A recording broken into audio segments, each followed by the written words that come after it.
Hey, welcome to Industry Backstage Pass, where we took a peek behind the curtains of industry and see what's there. I was always joined by Genevieve Carrier and Edwin. How you going, guys? Hey, Edwin. Doing well, thanks. How you going?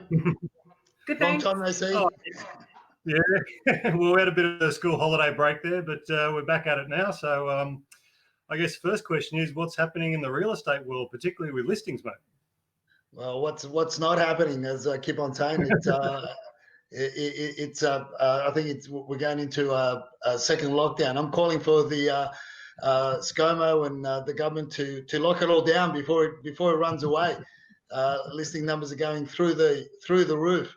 We'll hit the penthouse. We'll not only go through the roof, but we'll go up, all the way up to the penthouse very soon, and it's winter. Well, the RBA, not long ago, we discovered through the Freedom of Information that they were quite willing to put the brakes on. So who knows? I just think there are no rules. What is it? The rules of Fight Club? Yeah. This is Fight Club. Yeah, and I think, it really is going to be, it's getting very, very interesting. One of the things that I've said over and over again that we've got to keep an eye on is not so much the apartments. That's another kettle of fish. That's a mess on its own. But it's the actual freestanding homes that are coming onto the market, and there's a lot of homes that are coming back onto the market that would have otherwise stayed dormant until spring. Let's not forget, we're only halfway through winter. We're just tapping into the halfway point of winter, and we're still getting a rise in listing numbers. I think we're tracking about 8,400 in the Sydney region, according to the Domain website, which is rather interesting because we haven't gone below 8,000 after weekend sales and all the chest beating that a lot of people have been doing of the weekends and the clearance rates. We're actually getting closer to the 9,000. Listing numbers in general for Sydney are now edging closer to the 18.5, which we're not far off the 20,000, and yet the purchaser numbers, I think they're diminishing by the week. So it's going to be a race to get on and get out first. Absolutely, right. Yeah. So this becomes a basic supply-demand scenario. This is just more sellers, less buyers, and that balance just shifts. Are we on? Do you reckon it's actually shifted, or are we about to? Or do we have to wait till spring? Now the sentiment shifted. The sentiment shifted when we got to 17,000. I said before, even on when I was speaking with Martin earlier on in the year, before we even went into the pandemic lockdown, before we even really got into the swing of the coronavirus, I said once we hit 17,000 as a general trend, there was going to be a big sentiment the sentiment change in the property market, outside of the coronavirus, and that was because, as I said again, we went back to 13,175 listings earlier in January, which was unprecedented. It's the lowest amount of listings in the Sydney region that I've seen for decades. So with that, we were already being able to see, we were already tracking the fact that the sales were diminishing, sales numbers were going down, buyers weren't as keen already. They're starting to lose. It's starting to lose its momentum, albeit people were recording very high sales values. But then everything changed. We got to 17, and then quite frankly, when we got to about 17.5, I thought, given the trend and the historical trends of winter, that we would track back, regress to, we would retreat to about maybe 16,000 on market, and that would have been okay. But in actual fact, we've just keep on climbing. We've hit the 18 now. We're getting to 18.5, and quite frankly, we might even get to 20,000 before we even get to the spring frenzy. So it's just a long, steady march. And I must say, I'm going to chat about silver in a minute, and it's having a lovely little steady march up too. So it's not marches up aren't always bad, depending on which side of the equation you're on. But anyway, housing listings not good. Housing listings not good. No, too not good at all. There are too many things that are too many obstacles in its path. We heard all the mainstream media throw at us how the Hongkonese and the Asian money was going to be flowing again. We heard about the fact that all this stimulus that the government's throwing at it was just going to create that another buying frenzy. We've heard the spruikers, and we've even heard some people on other podcasts say that listing numbers won't necessarily affect the price values. What I'm seeing in different regions, different parts of Sydney, is that the value of land has been diminishing by the week. I'll give you a few examples. One of them is in the Baulkham Hills area. It was unheard of to get price guides for even a 3-bedroom home, your standard 3-bedroom home, 1 bathroom, neat and tidy home on 679 square meters, or call it 700 square meter blocks. It was unheard to get price guides of $1 million, let alone 1.1 or 1.2.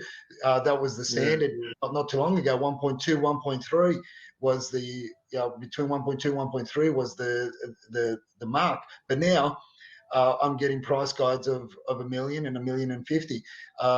Now they are Winston Hill prices from 3 months ago, and now Winston Hill, they're getting sales at high 8s, early 9s. So it's interesting to see that in some of the back end research that we do, we're noticing that a number of these people getting out of the market are people that are bought in 2016, 2017. So they're getting out with very little more than what they paid for. But when you take into consideration the stamp duty and the holding costs for the last 2-3 years, they're not getting much chop out of what they purchased. And in some cases, they probably spent anywhere between $50,000 and $80,000 in renovations. Mm. Okay, so you were tweeting out some of the numbers, Edwin. I'll bring it up now. So this was on the 20th of July. You have to excuse my eyes are going on me a little bit, but you got 17,879 listings on the 20th of July, and then you retweeted on the 21st for 17,000. I think it was 970. It's gone up in 2 days, and then on the third tweet on the 22nd, you've got 18,028. So that's going up again. And then you just mentioned to me you tweeted out another number here, which is, I'm just going to share it with the screen there. So we've got an 18,332. So we're certainly climbing as we're going. I mean, basically what's going to happen there is is it inverse proportionality? Am I understanding that, where as the numbers go up, invariably your prices come down just through supply and demand? Definitely, you've got the buyers have got more choice, and yep. if people are coming on the market, they're coming on the market because they need to sell, or they have to sell. Yep.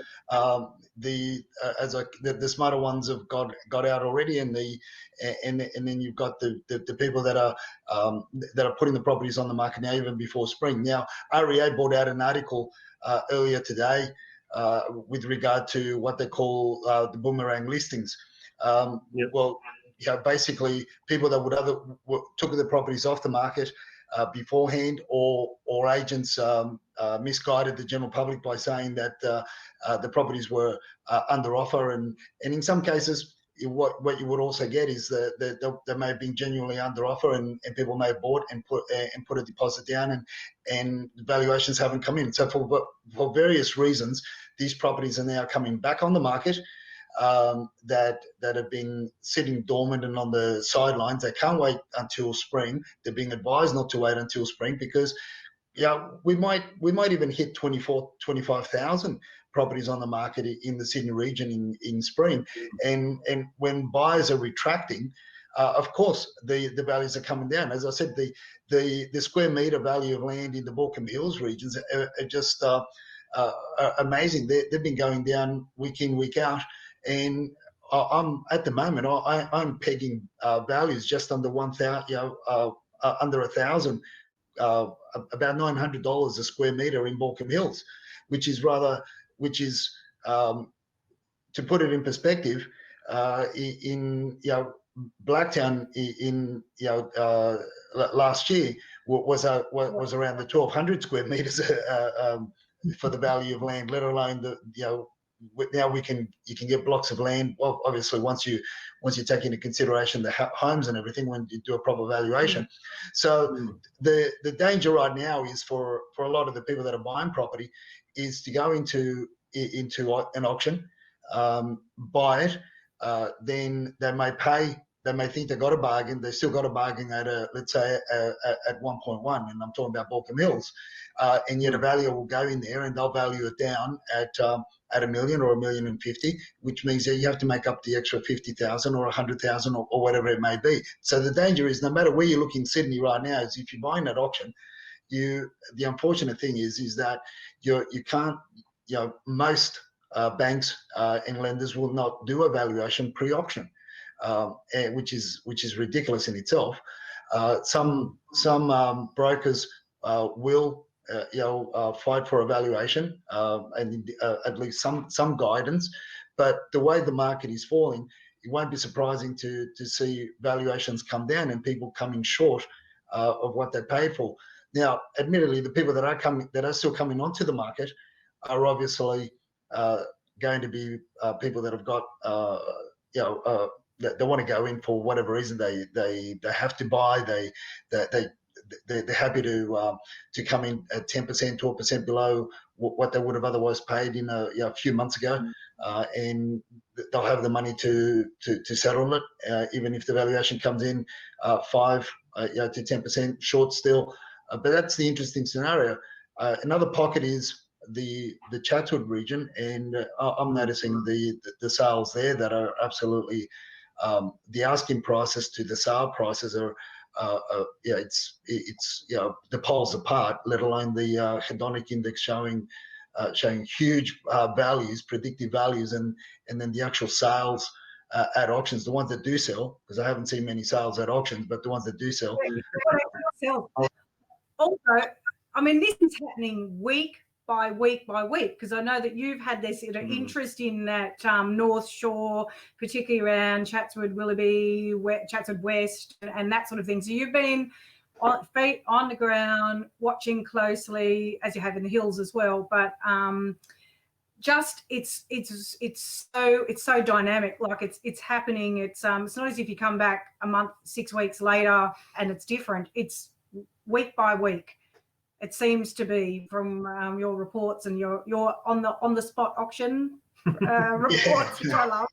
The commentary. It's a wonder I haven't been. It's a wonder the agents haven't recognised me and haven't thrown me off.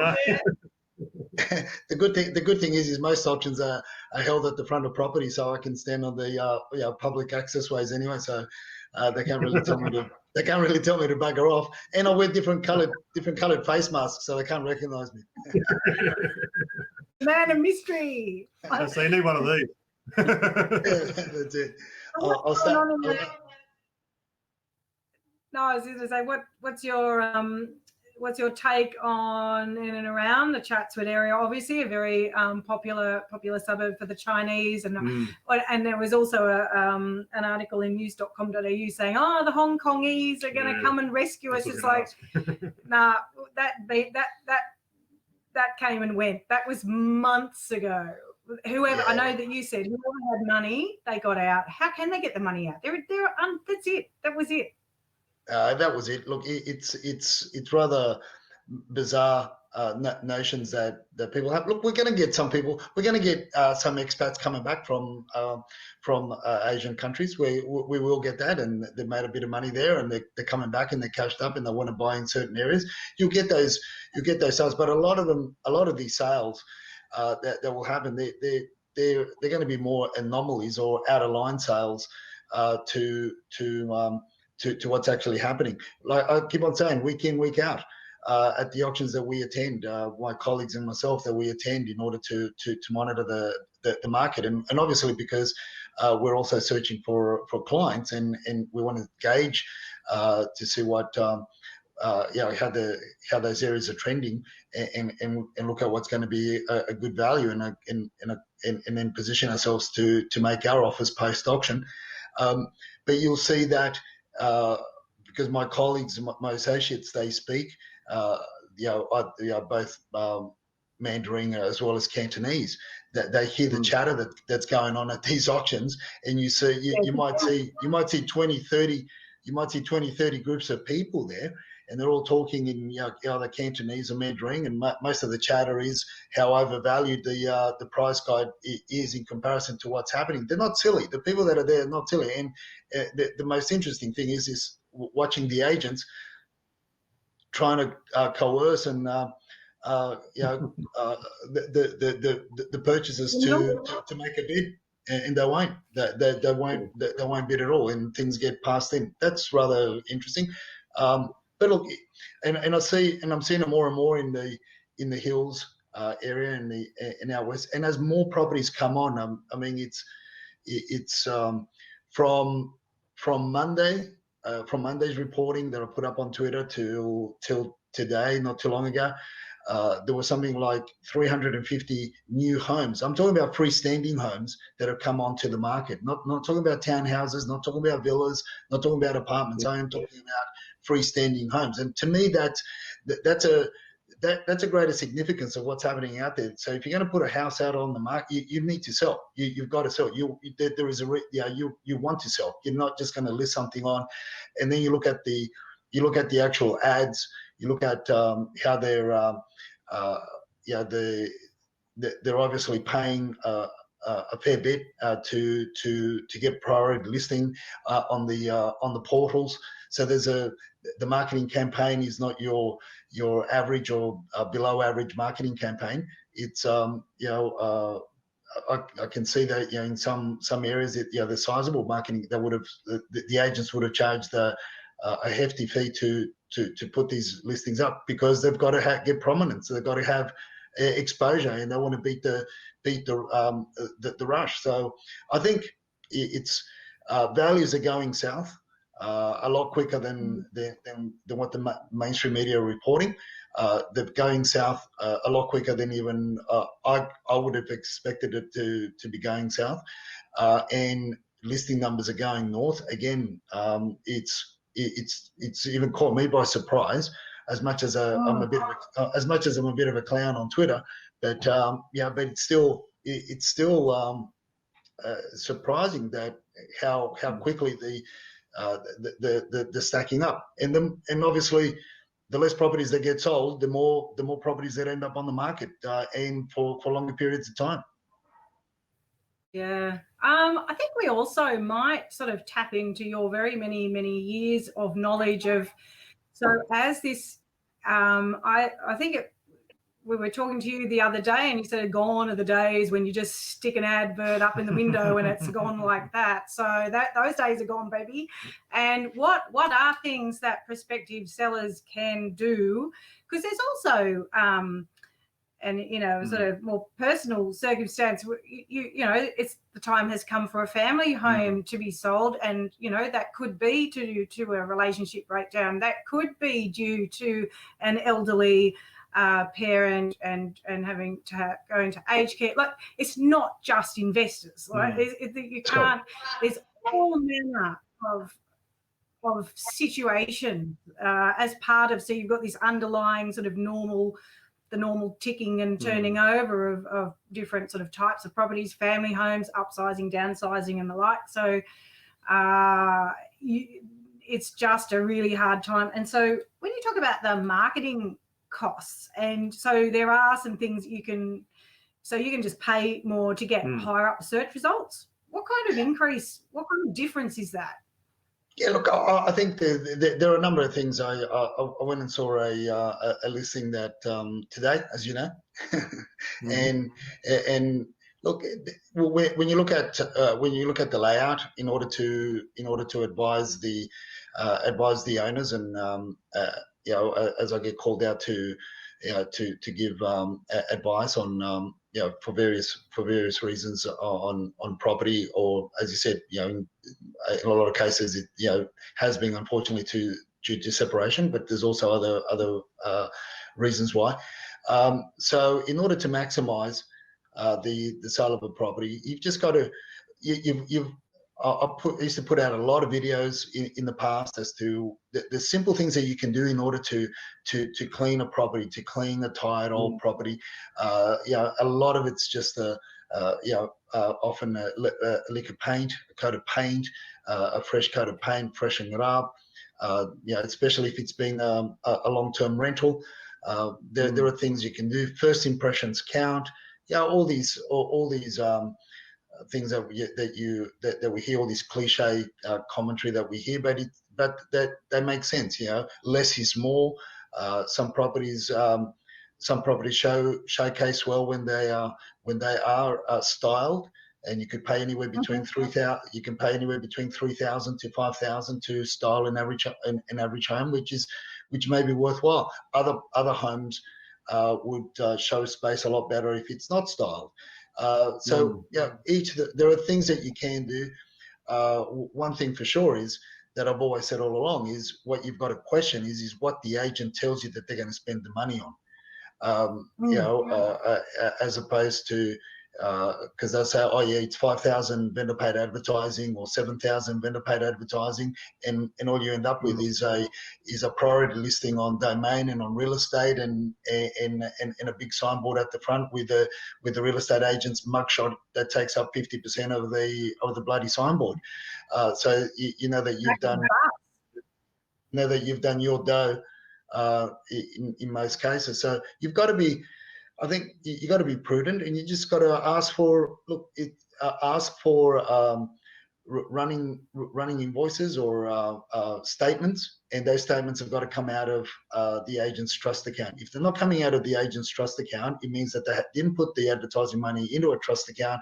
They've used it mainly for themselves, and they've jacked the prices of what other service providers would have otherwise charged. So that's in terms of the marketing. There are some simple things that can be done to homes. There are some homes that I've seen and I've continued to see, and that is there are some homes that, for one reason or another, families have changed the floor plan internally. They've opened up a wall that would have otherwise been a bedroom because the kids have left the nest, and they've grown up and left, and it's left to an elderly couple, and they don't need all the 3 bedrooms, so they've needed a bit more floor space for whatever reason or another, or allowing more sunlight into the lounge room, dining room area. So now going back into those homes and seeing how the layouts are, a wall and putting that wall back and a door, now you've got a 3-bedroom house as opposed to a 2-bedroom house. Now it makes a huge difference in values when you're marketing a property as a 3-bedroom as opposed to a 2-bedroom. Yeah. I guess you were saying, Jen, also when you put that into a search, you're going to have more eyes going across it because people will probably be more likely to search for a 3-bedroom than a 2-bedroom. Because you use your filters, don't you? So if you're a family, there's just no way you'd even consider a 2-bedroom because you're gonna pretty much run out of room. So you pretty much just cut yourself out of a big swathe of eyeballs and those sort of search and filter results that can come through. My rule of thumb is my rule of thumb is if you're going to spend whatever money you spend on a property in order to prepare it to take it to market, my rule of thumb is if you're not going to recover that money, if you don't believe you're going to recover that money 4 times over and more, well then you got to question what you're doing. But there are simple things. There are, as I said, there are things that you would do anyway in terms of cleaning and just simple cosmetic stuff. But when you start going into renovation style preparation, I always say, look, if you're going to spend $10,000 doing up, which in a lot of cases you would need to, you'd maximize it, because on the other end you're going to pick up 50, 60,000, even 100,000. So there's your ratio. So what was it? A 4 to 1? 5 to 1 to 10 to 1. Yeah. I mean, that's from a scientific point of view, that's huge. You know, it's enormous. Of course you would. Like if that improved your life or your health that many times, you wouldn't even think twice. So, but I suppose, and it could be difficult in a family situation where they just don't want to spend any money, but then you sort of missing out on goodness knows what. So you know what pays to get advice. Yeah. You know, go and talk to an expert. Pretty much. And rather than as I've said in the past in other podcasts, other videos that I've put together, as I said, there are a lot of things that you can do rather than just throwing giving $5,000-$10,000, handing that over to real estate agents and not knowing what they do with it. You know, you could better spend a lot of that money in giving the house, the property, a cosmetic lift. And monitoring what the agent's going to do with, ask the agent to give you the direct bill that they get from real estate or domain. It's a simple, but unfortunately, a lot of people haven't worried in the past because things have been too good. If you're going to be making, they were making $200,000, $300,000, $400,000 upside on their property. Are they really worried about $10,000 that they've handed over to the agent for vendor paid advertising, which they've only used 50% of it on the property and the other 50% they've pocketed? No, they don't worry about that. But now's the time where you're going to be counting your pennies. Now's the time where things are going to be, you're going to be squeezed. And now's the time to start asking those questions. What are you doing with the $5,000 that I am handing over? I want to see the invoices that Domain give you. I want to see the invoices that REA give you. I want to see the signboard invoice because we've got to disclose. We've got to disclose it. If you ask for it, by law, we have to disclose it. We have to give you an itemized account. Yeah, it's as simple as that. But I think it knows your rights really as a client. Not many people would actually understand that or even they would just go, just hand over the money. But we're at the very point of that tipping of when what is it? You see who's swimming naked when the tide goes out. Well, the tide's just it's on its way out, and it's going to be a king. We're talking about king tides now. So and when then when you've got the situations that people are actually, as I said, in a number of areas of Sydney that we're looking for looking at property for various reasons and various clients for one reason or another, we're noticing that a lot of these sales of the recent properties that are coming on the market for sale are actually properties that were bought in 2016, 2017, particularly in the North Shore, and they've got Asian surnames attached to them, which is even more fascinating and makes it more interesting. There's one property in particular. I won't disclose the actual address, but the individual we just looked at it on the weekend. The purchaser of that property bought it in May 2017, paid $2,080,000 for it, and now it's on the market. It's being an investment property. You could tell it's being an investment property that generated a lot of rental income because of the way it was. It's got 5 bedrooms, 3 bathrooms, 3 kitchens. The way that they've just set it all out, it's more or less like a boarding house that they've converted it into. And but now on the first week it went to market with a price guide of $2,150,000 to recoup the money. And as of yesterday, the new price guide is $1,900,000. So there's $400,000 that particular fellow has dropped. And looking at the property, I'd say it needs a couple of $100,000 in works in order to get it livable for somebody to live in it as have it as a principal place of residence and have a second dwelling to rent out. You still need a couple of $100,000. So I said to the agent, he asked me if my client was interested, and I said, well, how much more of a haircut is your client willing to take, given the fact that he paid $2,080,000? He said, oh, would you be willing to pay 1.8? And I said, how about 1.6? Wow. And what was the response? Don't know. Can't ask. This is all in the week. Obviously, we just got to wait and see Yeah. wait and see what the market, how desperate people are. It's all going to come back to how desperate they are. More and more properties get passed in at auction. Then if they're not going to be realistic on the pre-auction or on the day of the auction, well, you just let it pass in, and then if you're going to negotiate on it, you negotiate post, because the pain gets stronger and stronger as more and more listings come on. And like I said, I'm looking at the hills areas, or one of my associates is looking in the hills areas, and they're just the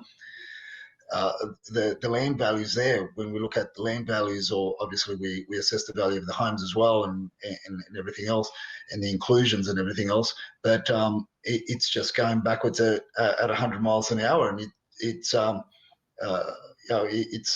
just because we look at it day in, day out. We just see the trend, the downward trend, the downward slope. It's just live. Yeah, I was just thinking, because look, I know we live very, in the hills sort of area, wrong side of the track, but anyway. But look, there are a lot of people who have just been for years now, and pre 2017, and just watching and seeing the prices and say, oh, so and so's house sold, and well, I was over $1 million, blah blah blah blah blah. And so there is a mindset, and there is a preconceived price tag that people have for their castle, for their home that they've had for many years, put work into, made look good, put money into, put on extensions, and it's going to be just such a wrench, because Australian property never goes backwards, apparently, and but there's just this recency bias, I suppose, but it's not even recency. It's been going on for years. And this readjustment to that is going to be just hard to swallow. And I reckon that when you say you put the boomerang properties and that sort of thing there, and they just won't let go. But until you have to, until you've got to, because of financial pressures, because of family situation change, and you sort of think, well, you sort of hope you make those decisions not too late, because it's going to be even ruder. Yeah. Well, what's going to happen is the people with a lot more equity in the properties are going to get off the boat first, and leave behind the people that were barely keeping up with that are barely going to see what they put into the property, including the renovations, the stamp duty, and the interest that they paid over the last 3 years. You're going to have people that are going to come on market, that are going to sell, that have held properties in those areas for the last 30 years, even 40 years. And they have had renovations along the way. But again, these are people that don't necessarily have anything owing on those properties. So they're gonna take what's on offer and go and to get on with their lives, because again, they've also got no choice. For one reason or another. So you're going to have that. Once they start exiting, that puts a downward pressure on everybody else. And then you've got, as Martin and Lindsay David and all we talk about, is the people that are underwater. And then they have to make some sort of a deal with the bank. So the carnage is going to be massive. Our unemployment figures are climbing. It's just not looking prettier by the day. We've got this notion of a second lockdown as well for Victoria's going into a long lockdown again, and everything else is they're more or less being sidelined. That market's being sidelined, and it's going to have a big effect on us as well. Now, I'll tell you what's going to happen. What's going to happen is we're going to get the mainstream media. They're going to be saying, oh, the Victorians are coming to Sydney and they're going to buy the real estate. Yeah, fat chance. Victorians. Yeah, Victorians, and then we're going to get all sorts of notions to try and spruik the market. But it's like watching a sailboat out in the open sea, and there's no breeze. It's just not going anywhere. I just wanted to bring up too, Lee, could you find for me the avid commentator, Tarek Brooker? I think it was even just this morning, and talking about, it was from the Bank of Queensland broker kind of update. Yep. So these are talking about, this is an avid commentator from earlier this week, all home loan applications, Bank of Queensland requiring a greater debt to income ratio of 6 times will be subject to a thorough review. Oh my God, like that is in banking terms, like that's the upper end of risk. This comes as ANZ capped its lending at a 7 times income. I mean, this is just craziness. However, so then there's Citiveni, and his is a banking or sort of home loan insider. So absolutely, it is tightening. We have a record number of inquiries, and maybe one third, 30% are qualifying to even get to application stage, let alone approval or settlement. Now, and then it comes down so thanks for the first-hand info. Why are people not qualifying? Banks are reducing their loan-to-value ratios for construction. Living expenses gets more scrutiny. One client was declined because of too many iTunes purchases. So this is almost like going back to the banking post-banking Royal Commission, when the banks, they suck back and they pull back. Minimum servicing ratios risen for higher LVR loans, so when you have less of a deposit, and several other smaller items vary from bank to bank, and industries impacted by coronavirus. So let's say someone in hospitality and that sort of thing. Anyway, yeah, so interesting to hear that so many different criteria are currently being tightened. So then do we look to non-bank lenders, which generally take up the slack when the big banks won't justify the risk? We have 32 different lenders on the panel, and each lender has been adopting similar approaches. But yeah, some lenders like a particular niche, and so some non-bank lenders will say 95% loan-to-value ratio, non-genuine savings, which a lot of first home buyers jump at, but is also priced with a higher interest rate. So that, so you will pay more. You've got two things there. You've got the banks falling back. You can have these lenders for. I mean, I've been on the dance floor many a times. And I've been around the block a few times anyway. And you can have these second tier, third tier lenders that will lend at a high interest rate. But what they don't really tell you is the fact that when the valuers go out, the valuations are a lot stricter as well. And that's the biggest, one of the biggest things, one of the biggest problems, and an issue that I've had for many years, is that people aren't, no matter what the lender is, the lender wants to see a signed contract, so a committed contract, or what we call an exchange contract before they send the valuer out, which is absolutely ludicrous. That's how people lose the 0.25%. And as I said, if they're bought at auction, they'll be losing the 10% deposits, and they will be doing their ass because of, depending on what bank. Sorry. Wow, and so that would quickly get expensive if then you commit, and then the bank comes in and says, computer says no.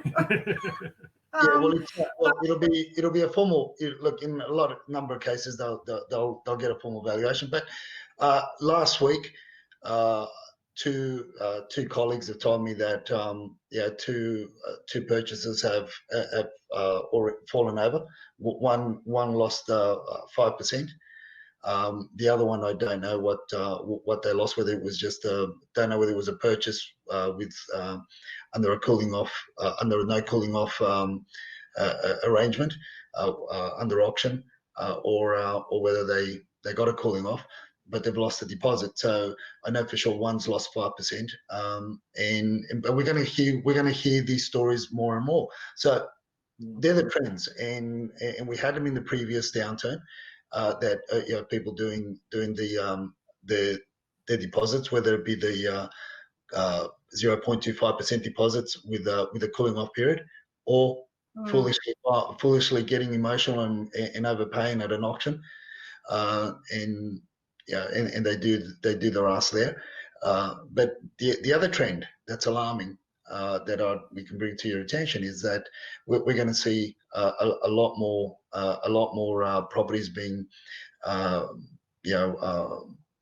vandalized, or there are going to be a lot of insurance claims on properties, and because of the simple fact that people know that they're underwater, and we're going to get a lot of that. And it's trends that have happened in the past that are going to happen again, obviously, and we're going to see, we could potentially see older homes, especially in not necessarily just in your western suburbs, but in various parts of Sydney, where you're going to have people that are foolishly overpaid.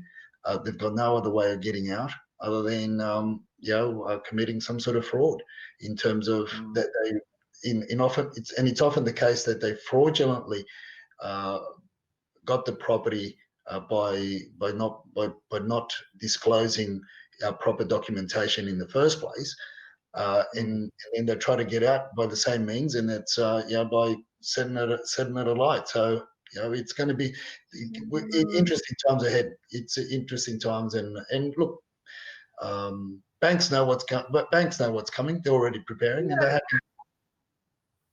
But banks make this. Banks blew this up. Banks create money when they lend. That is the air that blows the bubble. Now, when banks start to take that air away, this is what happened in all bubbles. And I've just been, we can talk about it another time, but Ireland, going way back to Japan, Ireland, anytime. And it's that credit, it's the reduction in the availability of credit, which is what we're seeing and what you're just talking about there. You take that away, and prices, they just follow, because that credit is not there. And I just had a flashback to I had a long connection with Roselle, and I don't know how many years ago. It's quite a few years ago now, and there was that very horrific explosion, which turned out to be an insurance attempt to, and the mum and a kid lost their lives, and a young man. Just horrific. And I mean, you can still, they've rebuilt that that place on the corner there, but that's that tragedy, desperation, tragedy. Oh goodness me. You just sort of hope and pray that just people come out of this alive. I know that, and I don't want to be, over the top, but that's what happens when you push people to the limits, and the banks created this mess. So quite frankly, and everyone goes, oh, the banks have given loan holidays and that sort of thing, but it's just a mess. But anyway. So that's a property front for now, and let's see how what happens on. Before we finish, I just want to give a bit of a shout out to some bloke that's going to be on Digital Finance Analytics. I think it's next Tuesday. Oh, that time. Yeah. Well, I hear he's trying to push the hedonic scale back up. Oh, look, it's he's trying to make the hedonic great again. But I'm looking forward to that show. Really interesting. I think there was a live show on Tuesday, and you hold the record, Edwin, for the most engagement and on the DFA site. So there's a lot, high expectations there. Yeah, there's a lot of writing on this, and I was also thinking of getting a tattoo. My next tattoo is going to be my next tattoo is going to be hedonic for life. I thought it might have been like the Henry Rollins, part man, part hedonic. That's it. Yeah, that sounds Well, good. we might take a quick break there, and we'll come back and Jen wants to have a quick chat about silver. So let's leave it there.